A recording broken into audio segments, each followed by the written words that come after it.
extra ball sack. Welcome to the Demise Peed Keys.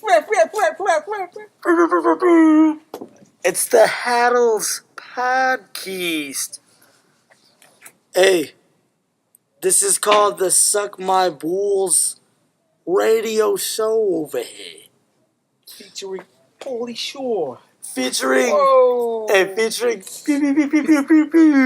himself. I sent that same fucking Noise video. I sent it to you. Did you see it? What video? The one on Instagram. I think I did see it. What is it though? I sent it to Jay. Jay's just like, damn, cuz. Oh yes, I fucking texted you back. I messaged you back. I said WTF. I said, what the fuck? That looks hella real. Wait, put it up to the feed keys. It's just like, you hear that shit? sounds like he's taking a big old dump, but that is actually his dick No, that's not real. falling off in That the toilet. cannot be real. No, but it was the same guy that you sent me. What guy? The one that you sent me this. That's it. Challenges for pussies. Oh, that Sent guy? me this. What is he doing? Hitting a joint there? This is the mace challenge. Mace challenge, bitches. Bitches. WT. The girl's like freaking out. He's wearing a Metallica shirt. With a mullet. And look at his fucking pants, dude. Glass of water, please. Thank you. Thank you.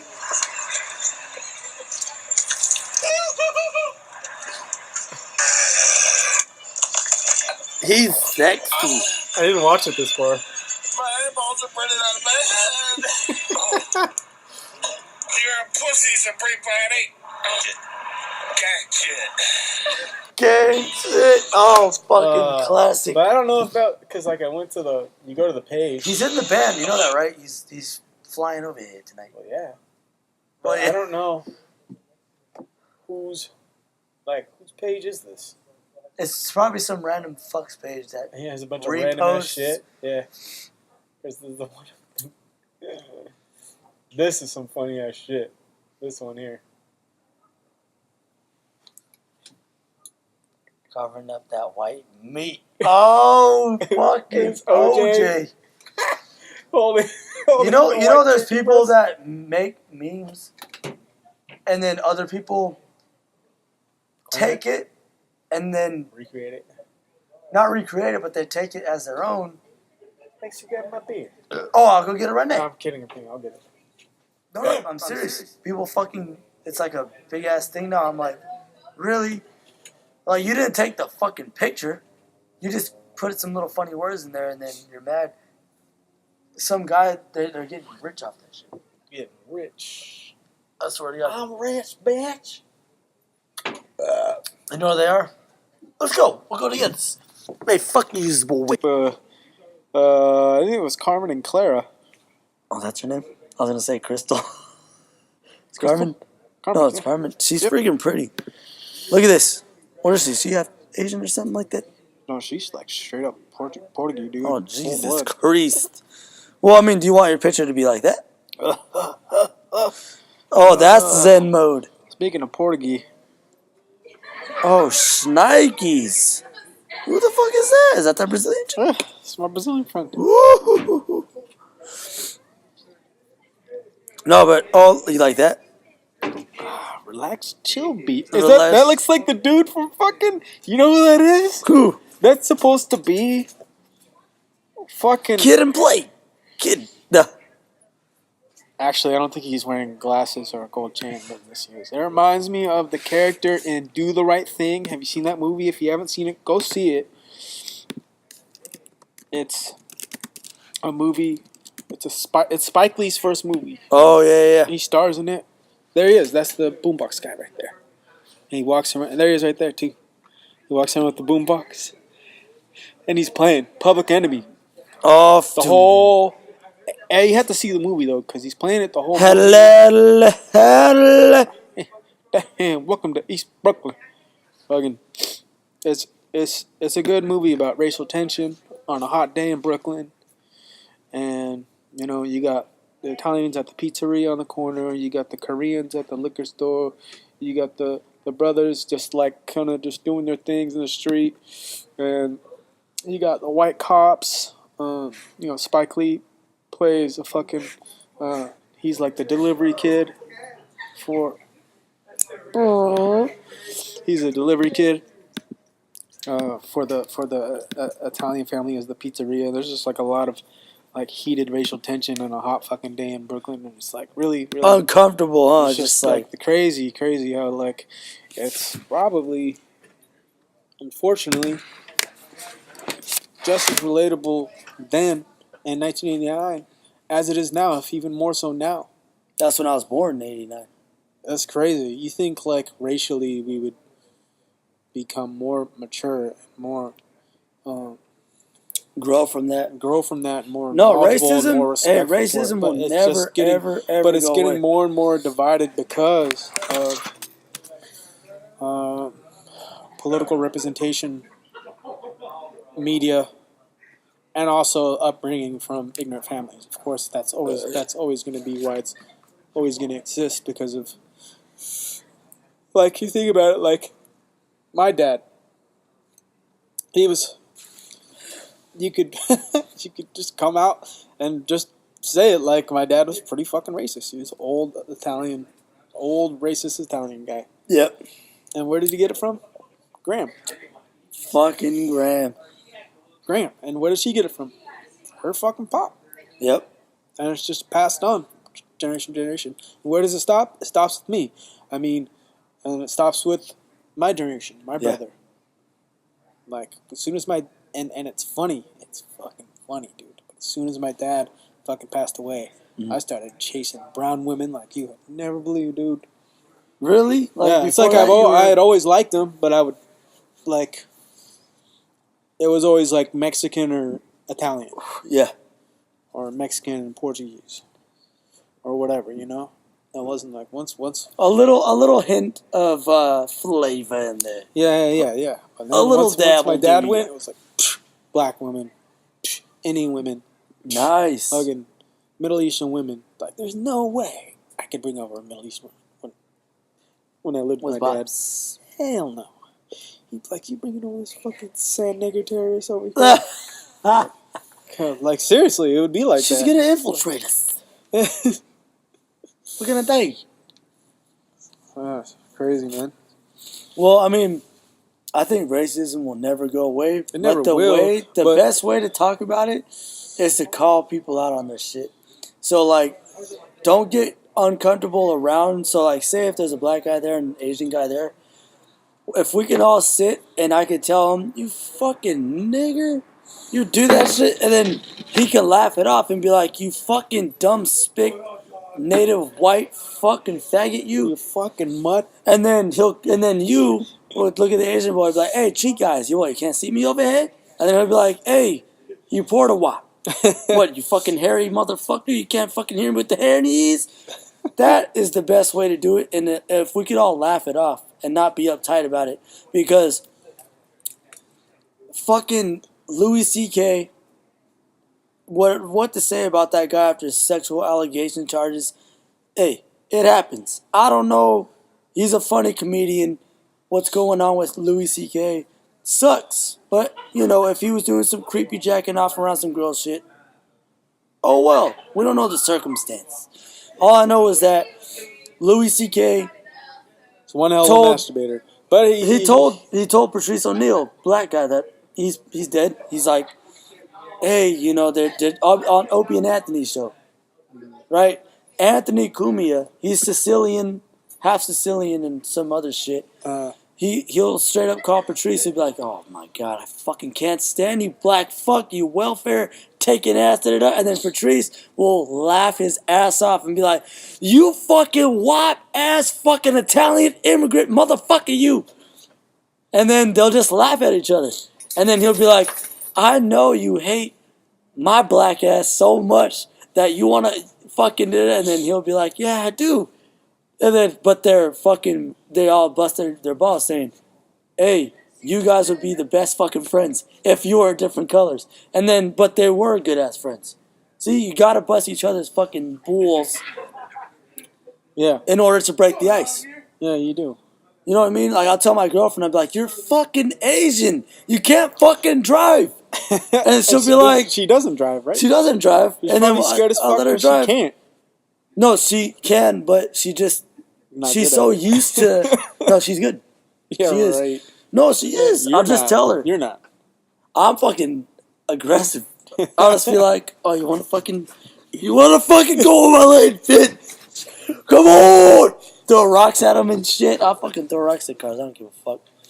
But Taurus all excited. Hey, Taurus. But don't you think? What do you think? I think that's a interesting take on it. I think. Of course, you have to. I think humor is like the ultimate fucking barrier breaker. It brings everybody together. That's why most of comedy is about pain.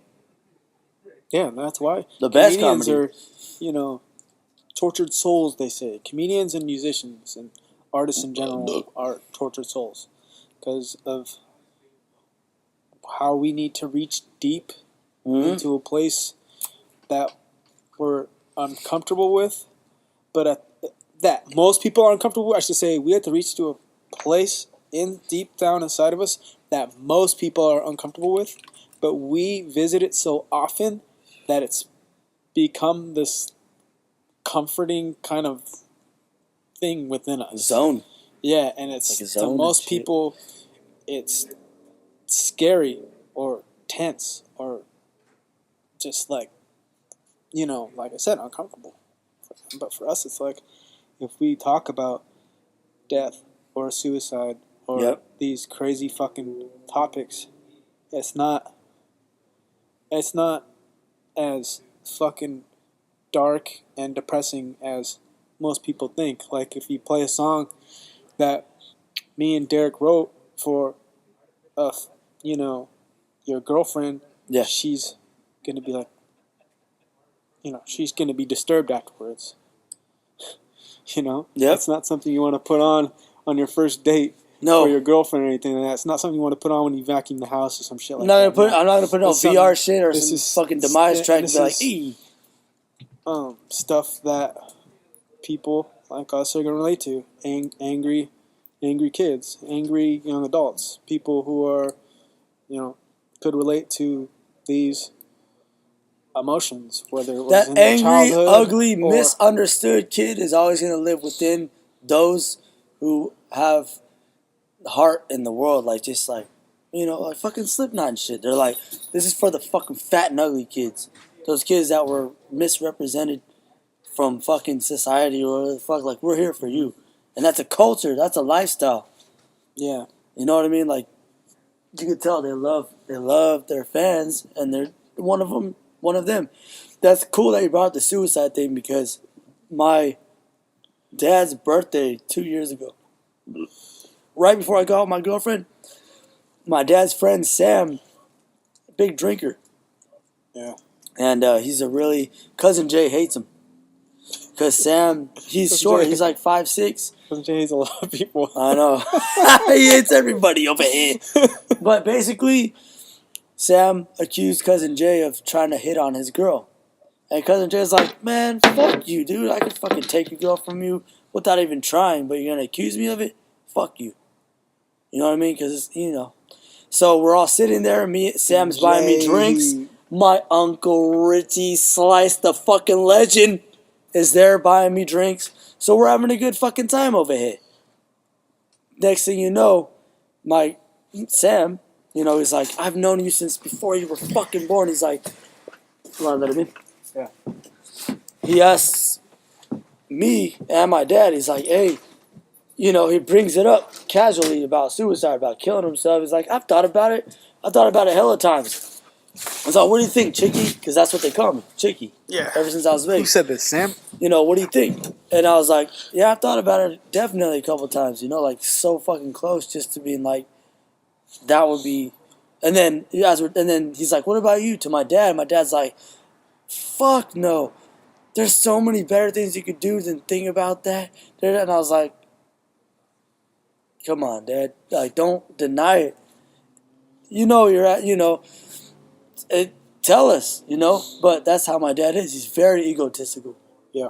He'll make it seem like, and I'm like, from all the shit that you made your fucking own father want to fucking shoot himself in the fucking head. And he told me and my uncle in San Francisco on the rooftop saying, like, I wanted to fucking blast my fucking brains out because my son, I didn't want to accept the fact I was in denial about my son being the way he is, a thief, all that shit. So I want to blow my fucking brains out.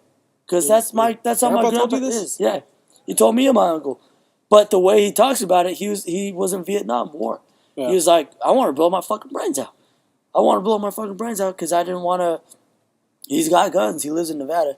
We've shot his guns, you know? And I was just like, hey, thanks for telling me, Grandpa, like, that's good that you came to that realization.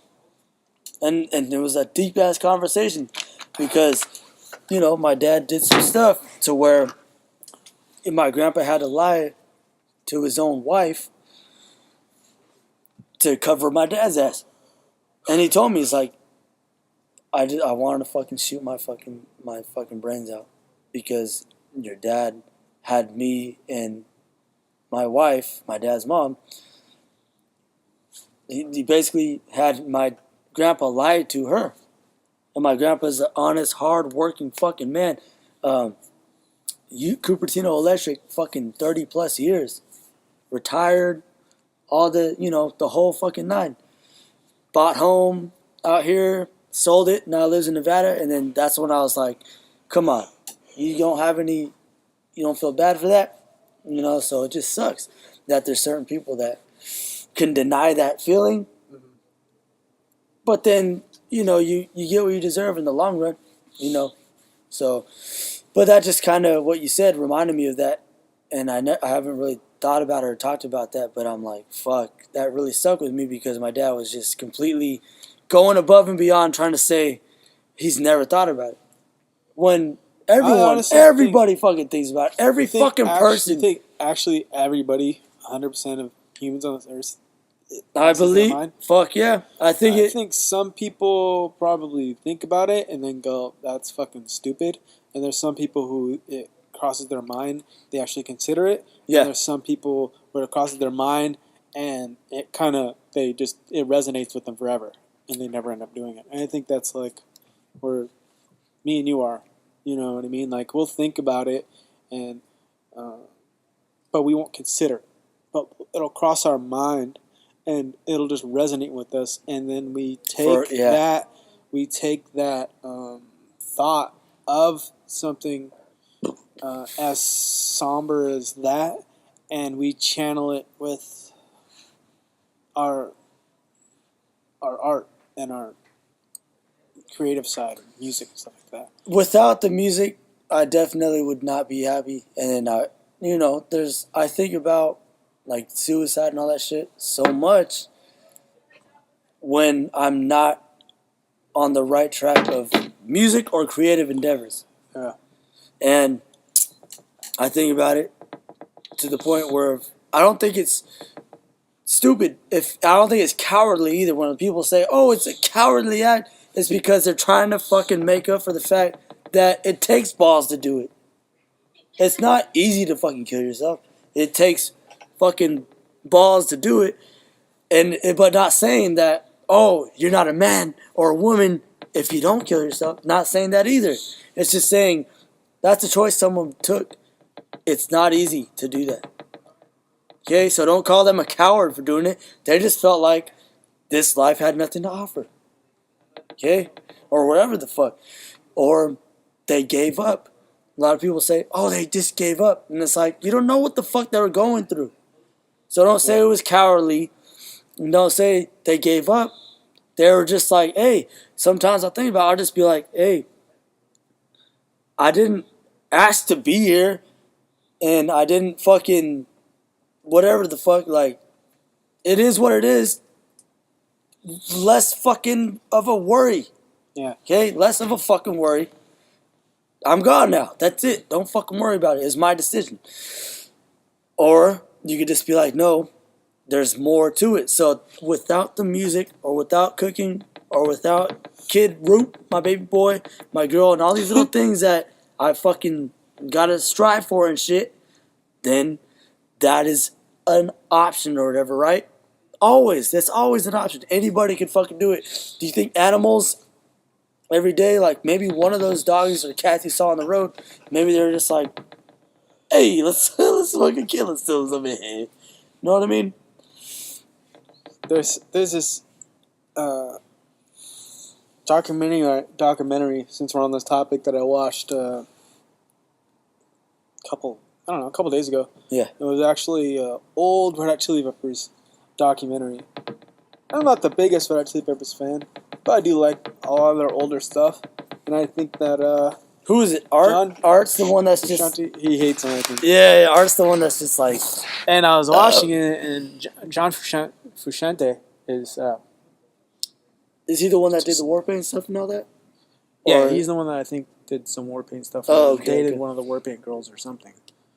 And yeah, Impregnated. he's one of my favorite guitarists, man. But Oh, shit. Wow, what does he talk about? at the very beginning of it, and I'll pull it up real quick. He says some. Here, I can put it on here. I got it.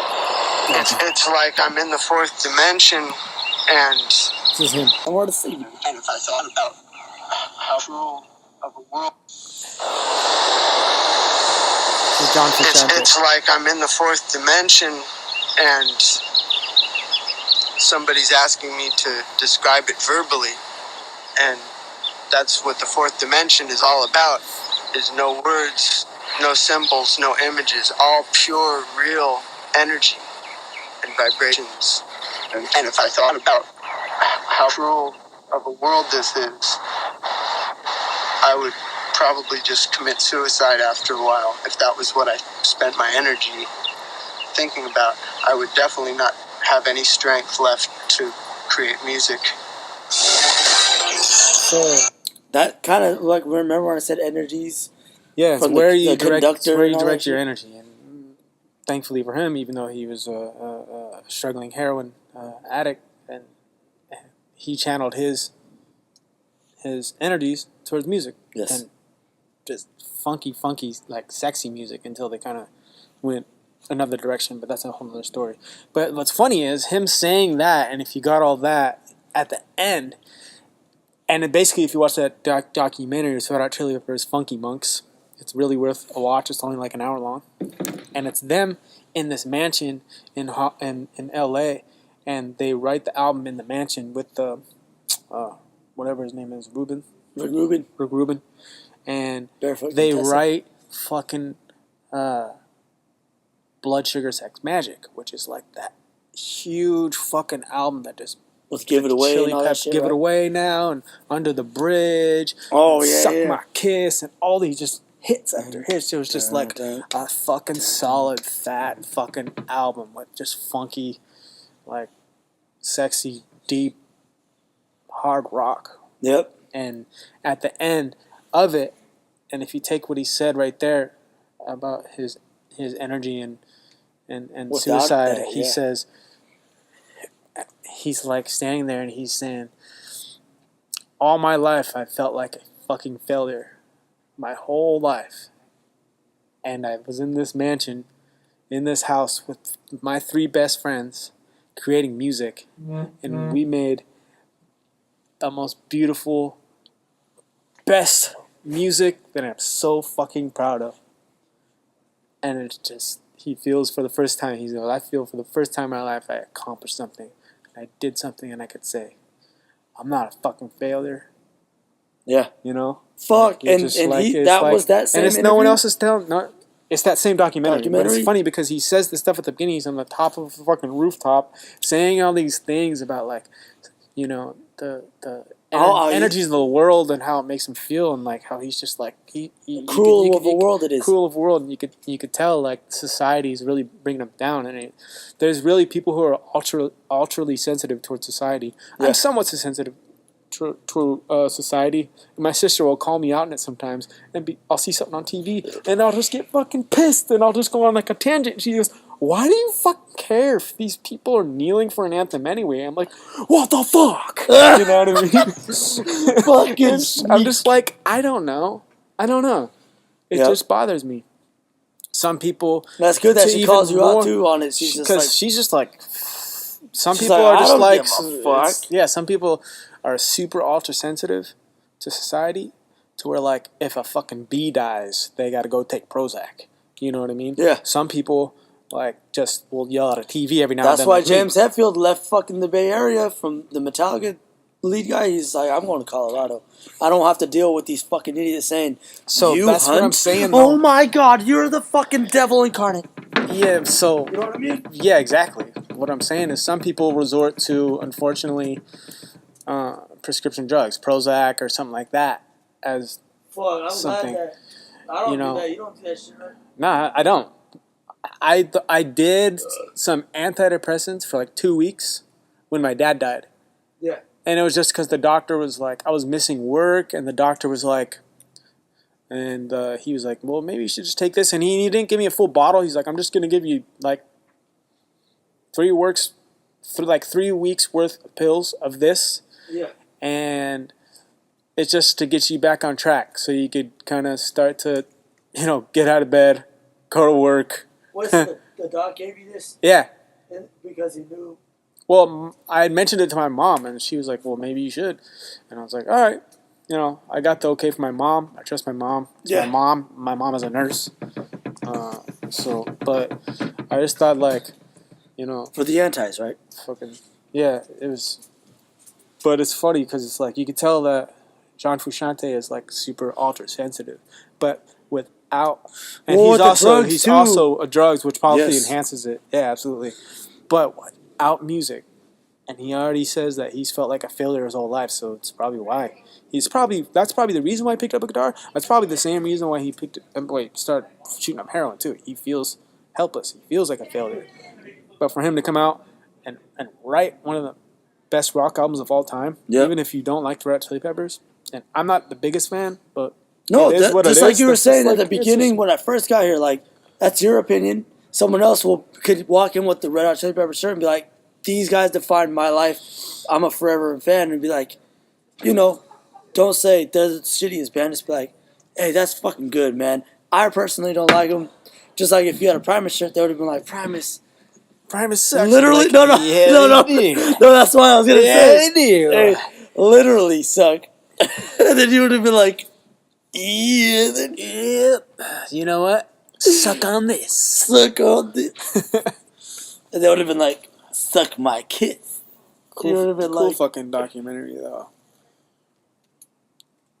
It's all in black and white too. Love that. You know what else I love? Art. And you know who would Diesel. He would call me weird if he heard that, by the way, because he told me the other day. Who, Art? Yeah. Art is like he's so interesting. And he goes, he is very interesting. We were watching some video of us jamming, and there was one of us jamming, and I think we just ended up playing. It was when we were. Well, it was the last jam we had when Dave was here. There was a recording of it, and we were watching it here. And there's a part at the end of Fist, like that break before we go into the outro, and it gets crazy. And Dave's playing guitar, and no one else is doing anything. Yeah, I love you. I'm saying I love you to Dave, and Art's like, that's a weird thing to say to somebody. And I was like, what? And he's like, you're saying I love you to Dave. I was like, yeah. Why not? And he's like, that's a weird thing to say to somebody. I was like, you don't say you love your mom or your brother or anything? He goes, well, yeah. I was like, well, Dave, in a way, is like family. My brother, because me and this guy, the closest you think that, and this Dave Mustaine, I think, said this. Besides, Dave Mustaine said that we were so close without having sex. to intercourse or swapping blood. Basically, we have swapped blood. We are blood brothers without actually switching blood and getting a blood transfusion. Yep. Is writing music together. It's the closest thing you'll get to. That's the closest thing I'll get to fucking another man. Exactly. Is writing music. As I get handy. No. As I get a handy. So I thought it was interesting. The traditional Demise handy. How he kind of just asked you, huh? He's like, really? He didn't ask. He just stated. He's like, that's a weird thing to say to somebody. Yeah. And I'm like, dude, you've known that guy since fucking grade school and you wrote music with him. You don't feel that way? But everybody's different. Everybody's different. Yeah, they have a. They're kind of like a. And you can't pinpoint it at all either. No, that's the goal. That's the good thing about it too, is that just let it do what it does. Never try to push it on them.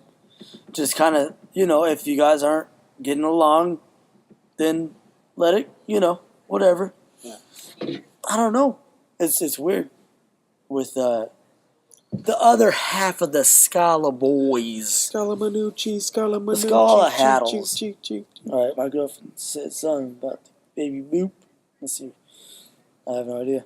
I laid him down to change his diaper, and he did a wheezing sound.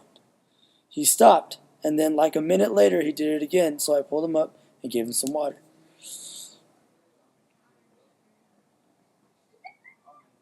Wheezing sound, huh? Yeah.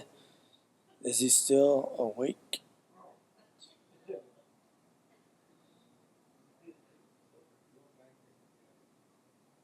It was a...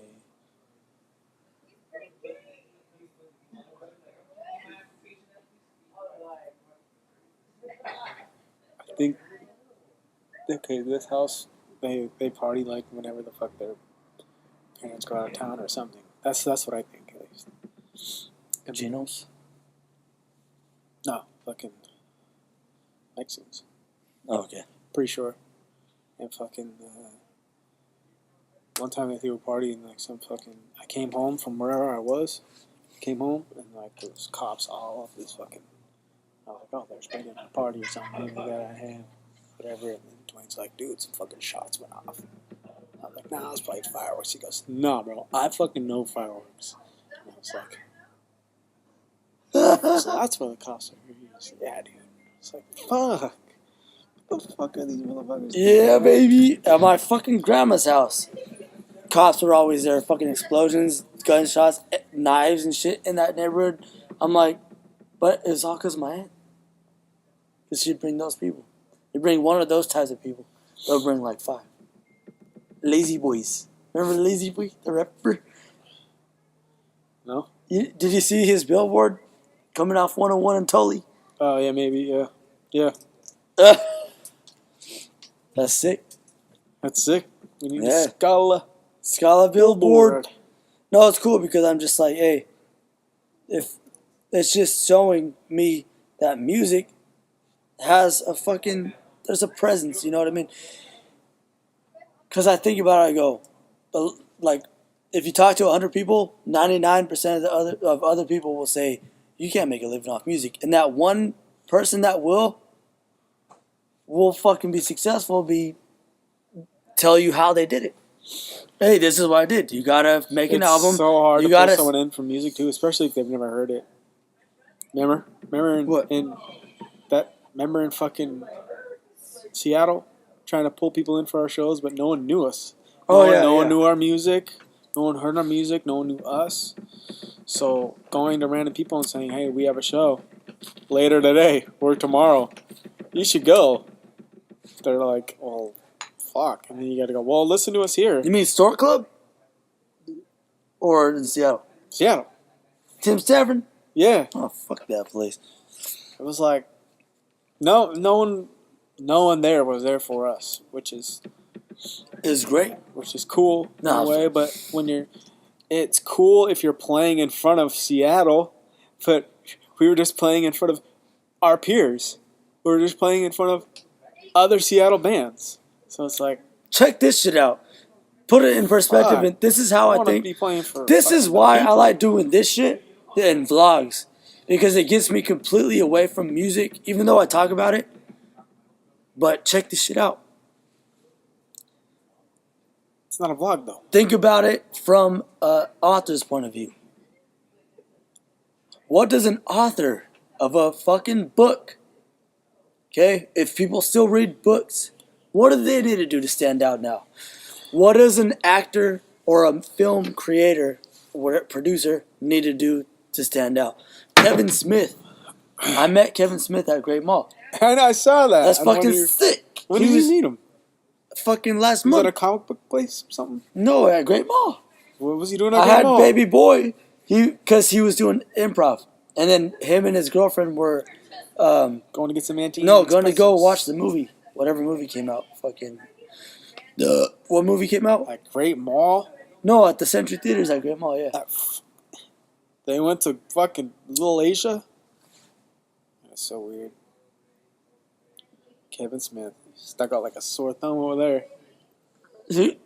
Fucking, I recognize him, and some other fucking Mexican dude was like, "Hey, what's up, B? Can we get a picture?" And he's like, picture with him too. But Kevin Smith said on a Pete Keys, he was like, I want to do film, and I got some fucking a little budget together and did either Clerks or some other movie first. I think it was Clerks. The black and white one, I think, was his first one. That was his, and it won some awards as an independent film. That was a good movie. And it just kept growing from there. So he said, just something that I felt like I wanted to do, like the way he talked about it, so casually. I don't know why we led into that. You were talking about authors and how they. Oh yeah, so I look at that and I say, what did Kevin Smith do to kind of let his film career shine? And now he can do anything now, and he'll have a fan base. Yeah. So that's what I say about music.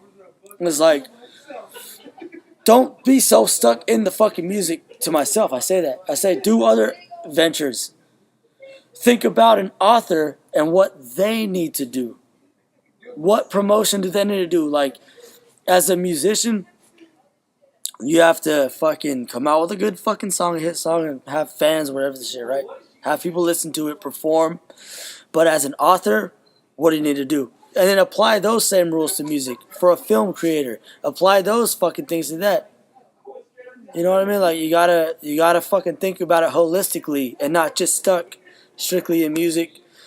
Or I'm wrong, but it doesn't hurt to fucking try. It never hurts to try. That's why I do this shit. I think it's interesting from an author's point of view. I'm not an author, but from an author's point of view, then you're strictly just an author, and your only outlets were probably radio, and besides your book, was radio and maybe some TV time or something like that. Yeah, and that's it. And that's what it is now too. You do some cafe gigs and shit too. Like, you can just go there. For people who write books, it's like depending on the type of book. If you write like a fiction book or something like that, you could go to a reading and read it at a fucking cafe, or you could go to a fucking J.K. Rowling. You could go to a school, or you could go to a library. But even then, your name needs to be recognized. You need recognition. Yeah. So a lot of these people, before they even write books, they're something else already. They're whatever it may be, a fucking university fucking teacher. Yeah. What do you call them? Professor. Professor. I ain't go to college. I'm an idiot. Obviously. No. Yeah, they're like professors, and they have like, the weirdest thing, I used to work at fucking Pete's Pete's Coffee in Milpitas, and there was this guy there, and that was when I was 20. So 8 years ago. I'm 28 now. Whoa! Oh! He fucking... And this guy's good at math all of a sudden. Hey. But I couldn't do 500 We couldn't plus do 500 times plus 4. 500. Yeah, 500 times 4 over here. So... what is that? A grand? No, I said 10,000. No, because I thought 20 grand. And I was like, that's too much, but 2,000. Hey, but basically, him and his wife was like 10 years or 20 years older than him, was like, oh yeah, he's an author. He's trying to write these books.